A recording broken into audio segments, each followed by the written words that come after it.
Hey there, hobby enthusiasts, Planet Mithril back today with another painting tutorial for you. And today we have the armoured variant of King Theoden of Rohan. Now we have done the unarmoured variant before, and this has been a model I've been wanting to paint for a very long time. There's a lot of detail area to it, there's a lot of minutiae and a lot of painstaking highlighting work, which has always meant I've put it off. But honestly, he's one of these models that, although daunting, once you start painting, he almost paints himself. He's been a genuine pleasure to paint and really happy to have finally got this guy on the tabletop. We'll be showing you how to create that synonymous Rohan feel using very natural colour palettes, slightly muted reds and a very burnished, almost pastel-y gold as well, which will complement really well with the colour palette used for Theoden and Snowmane in particular, and also complements well with the recipe we've used for other Rohan models on the channel. So once your model is mold line cleaned, assembled, fixed to the base, and the base is covered in whatever basic material you wish at this stage, get your brushes ready, crank up that Rohirrim music to max, and let's go and paint King Theoden of Rohan.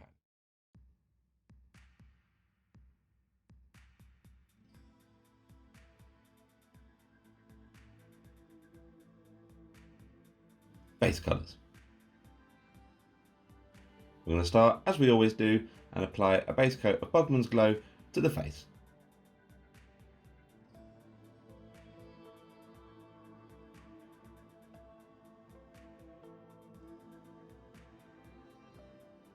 Now we're going to apply a base coat to the hair and beard with a mix of Steel Legion Drab with a small amount of Storm Vermin Fur in there, just to give a slightly aged feel to the hair at the base coat stage.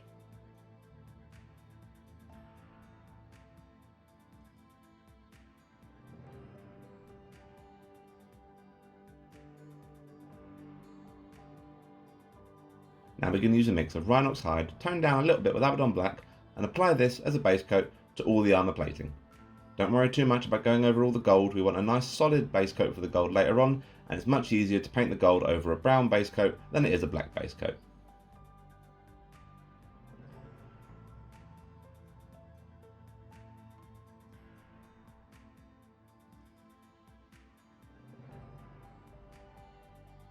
Now we're going to use Iron Hand Steel and base coat the entirety of the helmet, all the scale mail on Theoden and Snowmane, and the blade of Harugrim.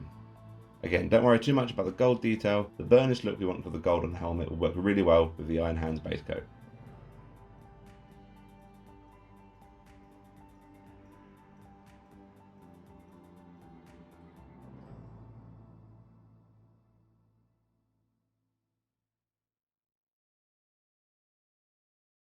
Now we're going to carefully pick out all the inner cloth with a mix of corn red and Rhinox Hide.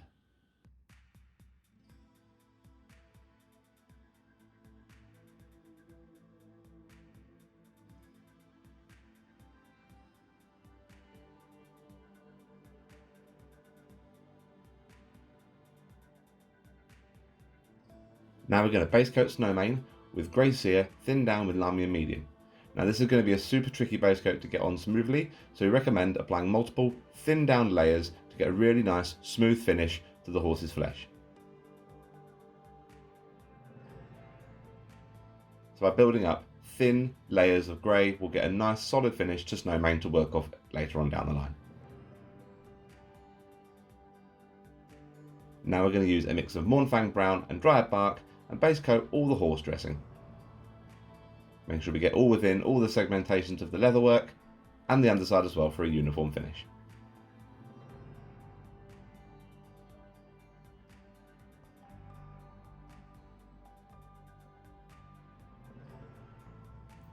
Face. We're going to use the usual progression of Cadian Flesh Tone mixed with Kislev Flesh to highlight the face, and then using Abaddon Black and Pallid Witch Flesh for the eyes as usual. But first off, we're going to apply a quick targeted wash with Reikland Flesh Shade just to create some definition in the helm. Now we're going to apply a layer of pure Cadian Flesh Tone, leaving the Reikland Flesh Shade showing in the deepest recesses. There's not a great deal of surface area here, so we're not going to be building up too many middle layers before the final highlight stage. Now we're going to use a 50-50 mix of Cadian Flesh Tone and Kislev Flesh and push the definition and tone of the face a little bit more by applying this as a final highlight.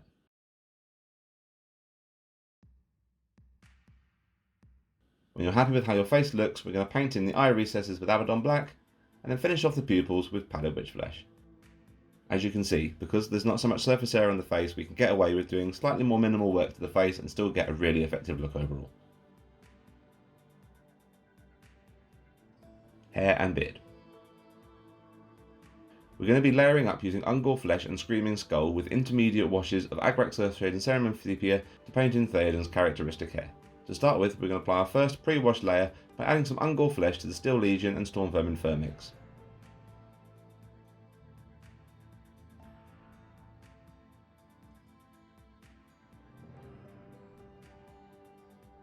Now we're going to add between a third to 50% of Screaming Skull to the previous mix and start picking out some of the more pronounced areas of hair and creating some definition across the moustache, beard and the flow of hair down his back. We're doing this now so that the toning wash later on will have more to work with. Once you're happy with how your layering blocking stages look, we can apply a wash of Seraphim Sepia, thinned down with some Lamia Medium.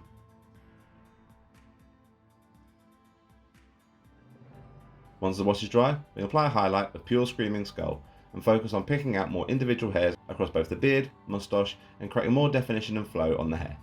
You can add the Screaming Skull in increments leading up to pure Screaming Skull if you want a more seamless blend, but we feel this effect works really well for the Theoden we're working on currently. And finally, once you're happy with the hair, apply a very light targeted glaze of Agrax Earthshade just to tie all the layers and highlights together. Silvers and golds. For the silvers, we're going to work up through Ironbreaker and Stormhose Silver using Non-Oil and Druchii Violet to create some depth, tone and some really nice subtle reflection. To start with, we're going to apply a thorough wash to all the silvers, including the scale mail, the helmet, the sword and any other silver areas we painted earlier with Non-Oil. Thin down a little bit with Lamia Medium. Try and avoid it pooling too much because we want to maintain a real realistic look to all the scale mail in particular. Once you're sure this is dried thoroughly, we're going to apply a layer to all these areas now with Ironbreaker.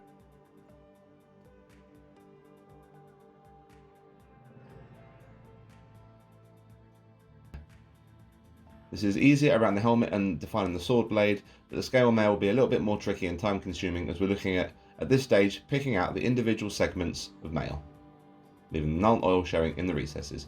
It's time consuming, but we thought it was worth the effort.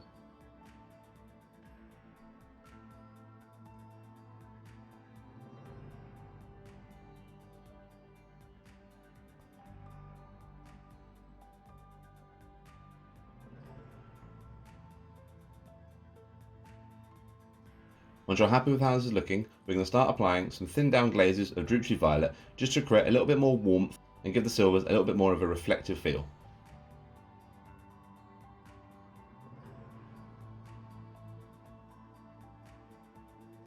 You can repeat this process as many times as you want until you've got the look for the armour and the silvers that you want. We found that between 1 and 2 times was sufficient before we started losing the overall definition of the armour. Once you're happy with the overall look of your armour so far, we're going to apply a fine edge highlight to the helmet and sword with Stormhose Silver, as well as a quick dot highlight to the very edges and tips of all the scale mail, just to make them pop that little bit more.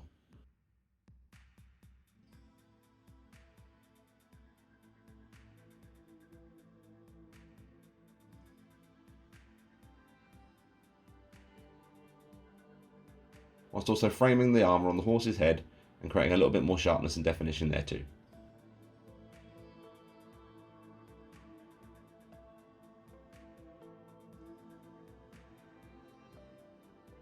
And finally, apply a very light and thin down glaze of Druchii Violet just to tie all these silvers together.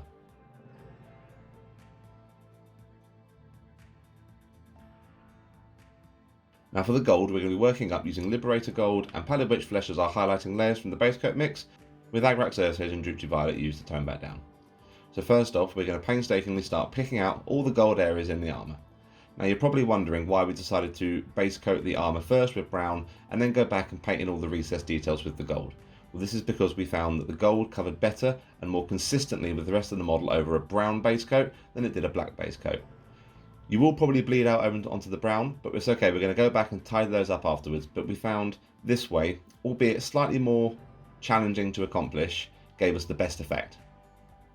So make sure we get all the inner work of all the armour, the hilt of Harugrim, and the gold burnish detail around the helmet.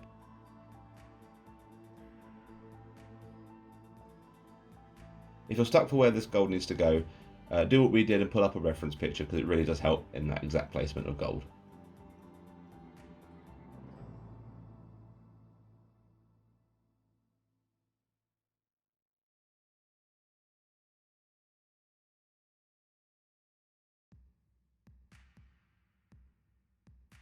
Once you're happy you've got all the gold you need it to be, go back over and quickly touch up the armour plating again with the previous Rhinox hide and Abaddon black base mix, leaving the gold showing in the recesses as much as we can.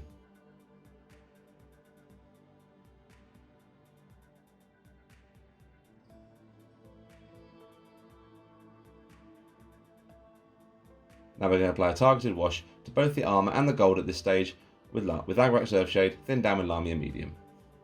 We're toning down the armour and the gold uniformly at this point, as it saves us a bit of time later on. Just be careful to not bleed out over onto the finished silver work while you're washing the gold.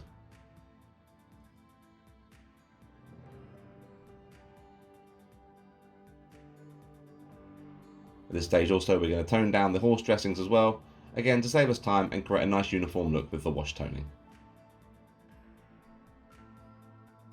Once the washes have dried, we're going to apply some layers to all the gold now by adding some Liberator Gold to the previous Rune Lord Brass and Retributor Gold mix, and start framing and getting some reflection off these really burnished gold surfaces. The synonymous look to Rohan Gold.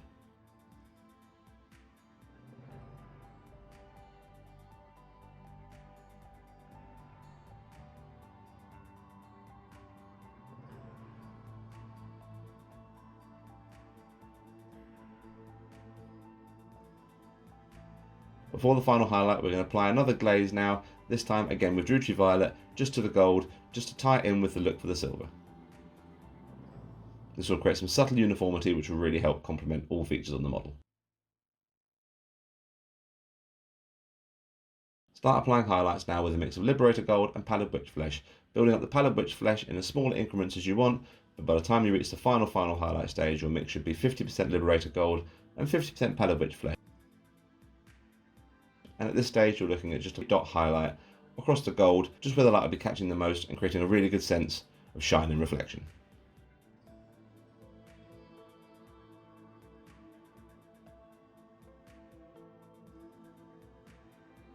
Armour plating.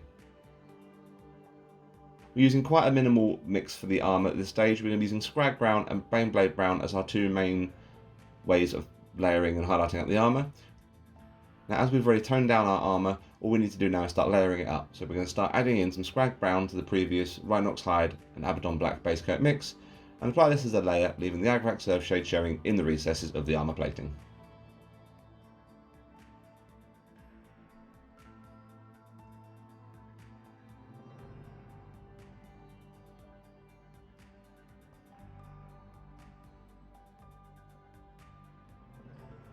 Once you're happy with how this looks, we're going to start adding Baneblade Brown in multiple layers, leading up to an approximate 50-50 split between Baneblade Brown and the previous mix, and each time pushing the definition of the armour, pushing the highlights tighter and thinner to create a nice sense of depth and tone across all the armour plating.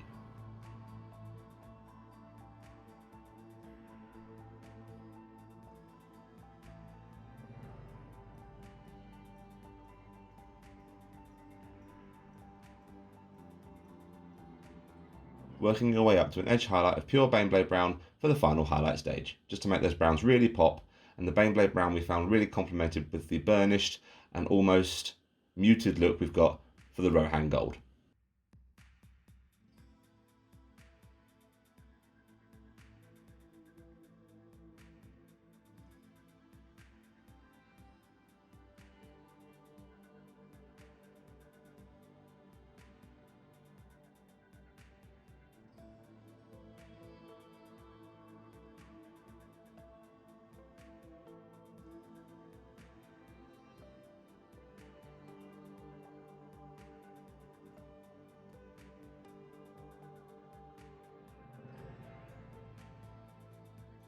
And finally, you can apply uniform targeted glaze to the armour and gold now if you wish, with super thinned down Agrak Surfshade.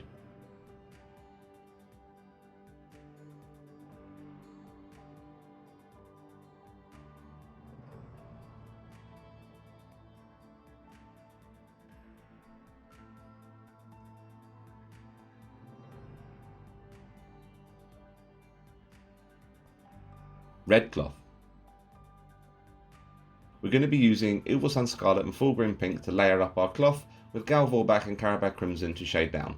So to start off with, we're going to apply manual shade to all the red cloth now with Gal Vorbak Red, focusing on working it into the recesses to create a sense of movement across the red cloth areas.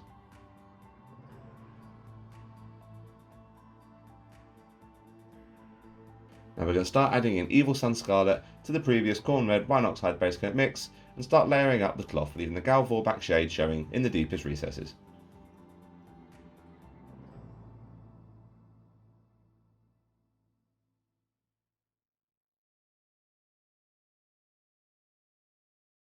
By the time you reach the final layer stage, your mix should contain no more than 50% Evilsun Scarlet, and at each stage we're looking at pushing the definition and the folds of the e-cloth a little bit further by keeping our highlights tighter and more precise.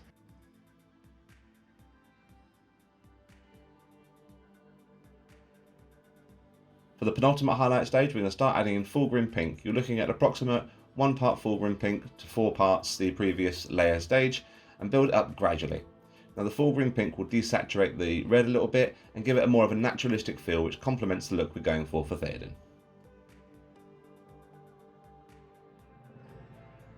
For the final highlight stage, increase the concentration of Full Green Pink to an approximate 2 to 3 part split with the previous layer mix.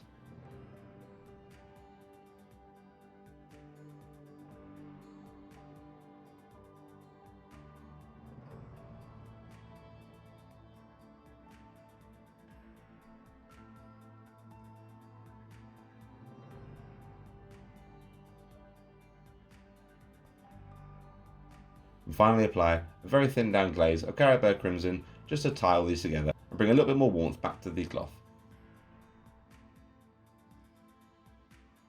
Theoden finishing details. We're going to be using Abaddon Black and Stormvermin Burr to paint in all the cloth, boots and the gloves.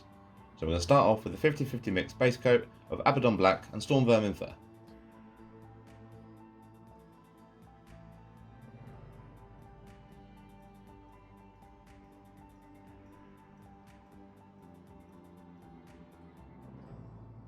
To be followed by increasing the amount of Stormvermin Fur in the mix to an approximate 3 to 1 split between the Stormvermin and the Abaddon Black.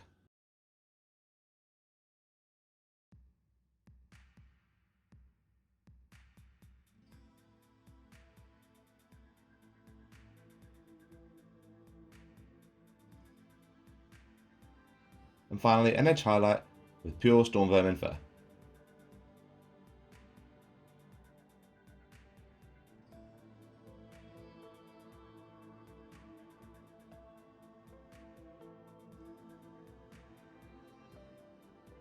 Now we're going to use Dryad Bark and Carrack Stone with Seraphim Sepia shades to pick out all the belts and straps on Theoden himself.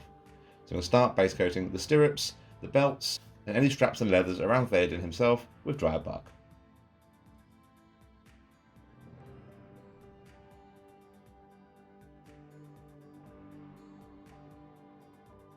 This is followed by a careful edge highlight to both sides of all the straps and leathers with Carrack Stone.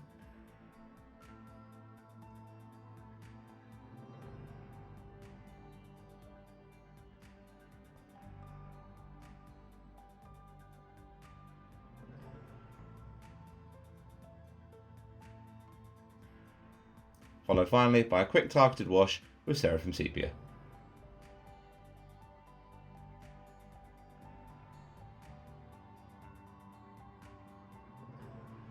Snowmane. As you can see here, we're going to be using Ulthuan Grey and White Scar as our main methods by layering up Snowmane, with null oil used to tone back down. So to start off, we're going to apply a pre-washed layer with a 50-50 mix of Grey Seer and Ulthuan Grey. And as we did with the base coat layer, apply this in multiple thin down coats, leaving the Grey Seer showing in the deepest recesses in all the horse musculature to create an initial sense of depth and flow across the horse itself.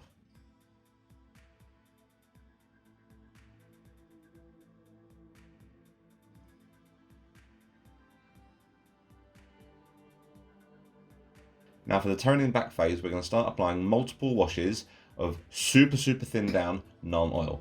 Cannot stress to you how much this has to be thinned down. The last thing we want to do is overblow the really nice smooth grey we've got so far.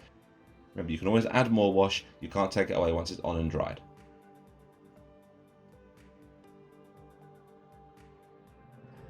Once you're happy with how this looks and the wash is thoroughly dry, we're going to reapply the previous grey cere and ultramarine grey layer mix, leaving the null oil showing in the recesses, which will just help further push the definition of all of Snowmane's musculature and details.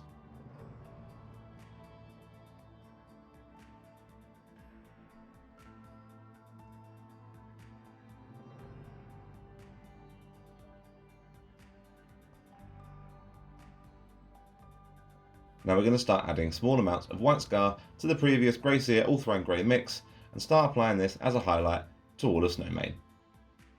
We're looking for just a nice smooth transition between the slightly darker and now the lighter, more prominent areas of Snowmane's features. Again, try and keep your paint thinned down at every stage of this. It'll just give you more control and give a more uniform and natural effect once we're finished.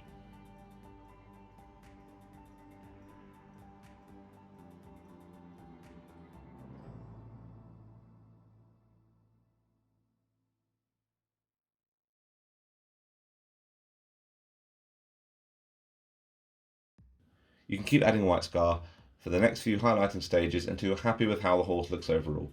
You can work this up to a pure white scar highlight if you wish. We went for a slightly off white scar edge highlight for the final look, just because it fit more in with that naturalistic look we're aiming for Theoden and Snowmane as a whole.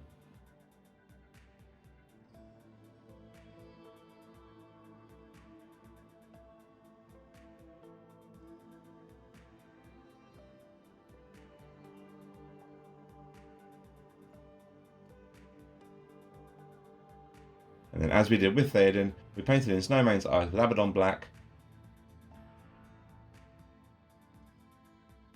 and finished off the pupils with 2 dots of padded witch flesh either side.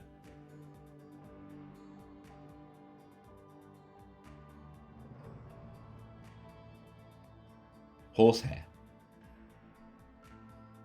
We're going to be using Wraithbone, Still Legion Drab as a base coat, layering up with Screaming Skull and Pallid Witch Flesh, which are tones that will complement the look of Snowmane, whilst also creating a slight bit of differentiation. So the base coat of the horsehair, we're going to start with a mix of Wraithbone and Still Legion Drab. And the Still Legion Drab you want to keep very small in concentration. We're just looking for a slightly more off-white than we would have with the Wraithbone naturally. Once this is dry, apply a thorough wash to all the horsehair with Ryken Flesh Shade, thinned down with Lamia Medium.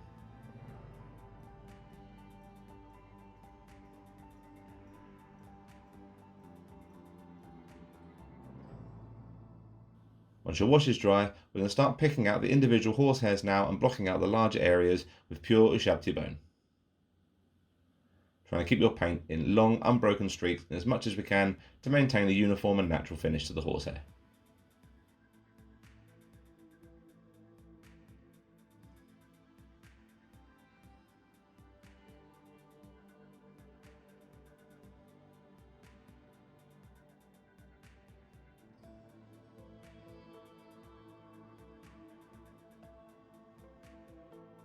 Going on to a further highlight with a 50-50 mix of Ushabti bone and Pallid Witch Flesh.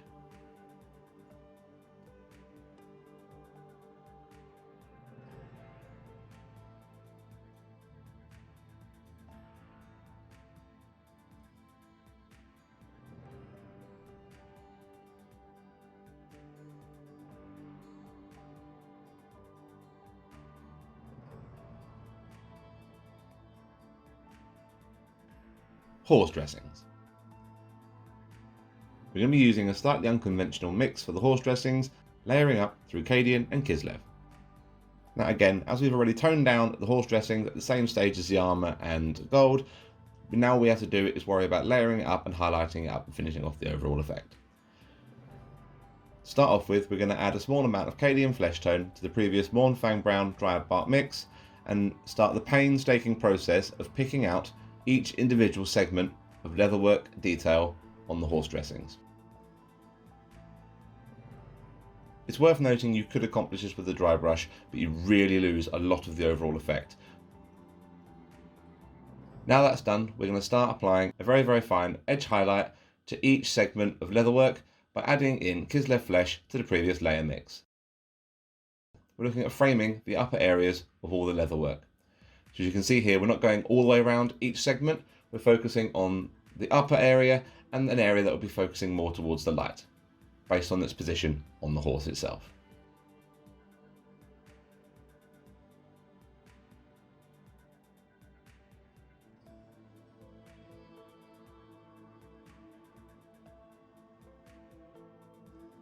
Once you're happy with how this is looking, just apply a very quick dot highlight to the corners of each leather segment just to finish off the effect. Again, I know it's time consuming, and trust us, it hurt our eyes as well, but we think the overall effect after we're finished just is there's no substitution in our mind.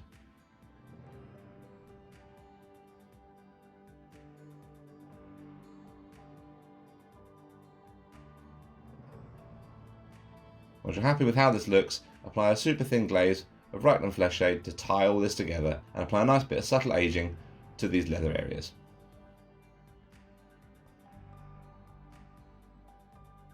Reins and Bridle. We're going to be using a progression through browns, Tuscal Fur and Ungor Flesh for the reins and the bridle on Snowmane. So to start off with, we're going to paint in all the reins and the strap that Theoden's holding in his hand with a 50-50 mix of Doonball Brown and Dryad Bark. At this stage as well, we're also going to pick out the saddle.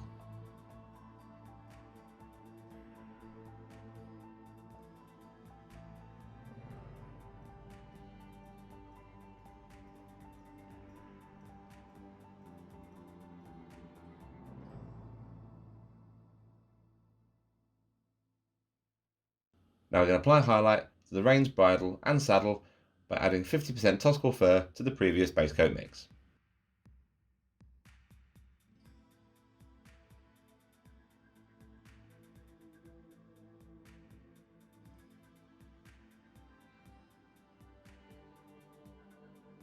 And finally, adding in Ungor Flesh for an edge highlight across the most pronounced folds of these leather areas.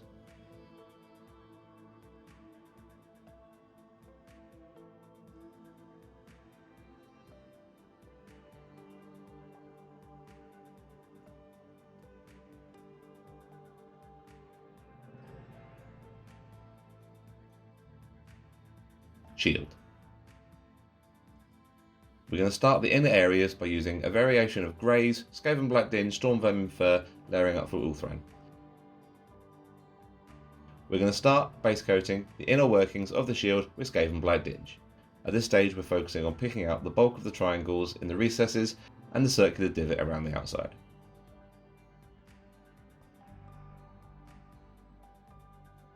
And we're going to wash the entire shield now with Nuln Oil.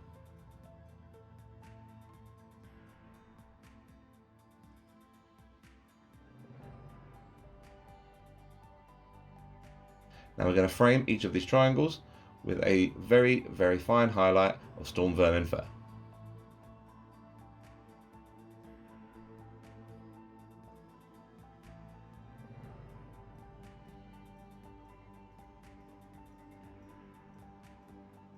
And finally, a second highlight with pure Ulthuan Grey. We'll just finish off the effect for the recessed shield detail.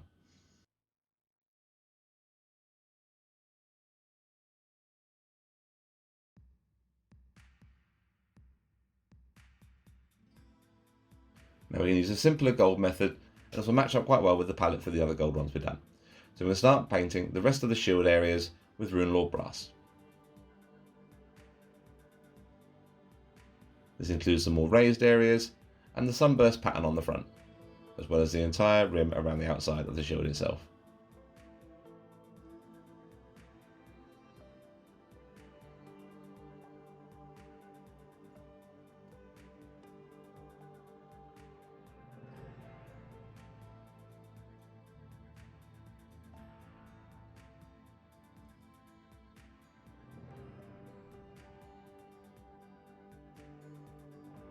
This was then given a targeted wash with Agrak's Earthshade.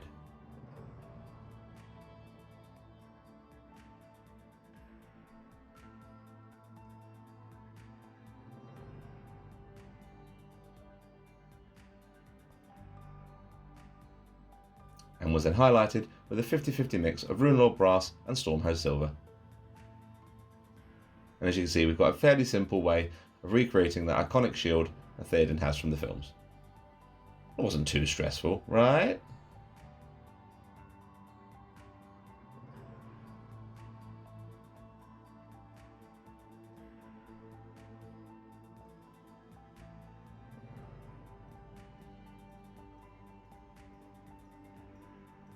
There's a few little areas on the shield we can leave black and paint with Stormhose silver. Doesn't necessarily matter if you painted these gold, the effect will look just as good either way. We also took the chance to pick out any extra belts, buckles and metal areas on Theoden with Stormhose silver at this point. Extra details. Now the only thing left to do to finish off Snowmane and Theoden is just to apply a very quick highlight to the hooves with Skaven Black Dinge.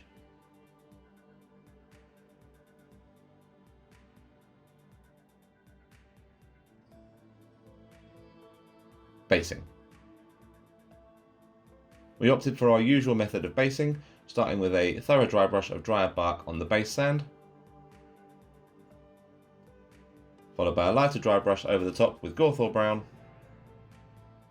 and a final super light dry brush of Pallid Witch Flesh over the top.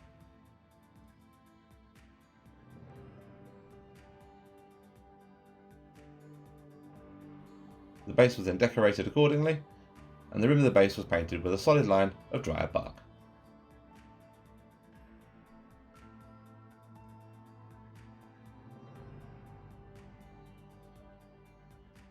And then we have finished King Theoden of Rohan, in all his kingly glory, leading his Rohirrim in glorious cavalry charge in battle. Insert Rohan music here for ultimate epicness.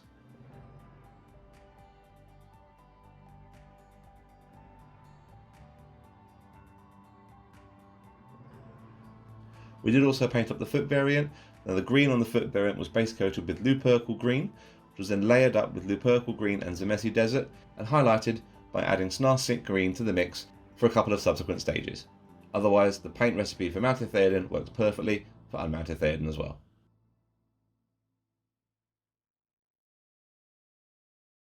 And here they are together in their kingly splendour.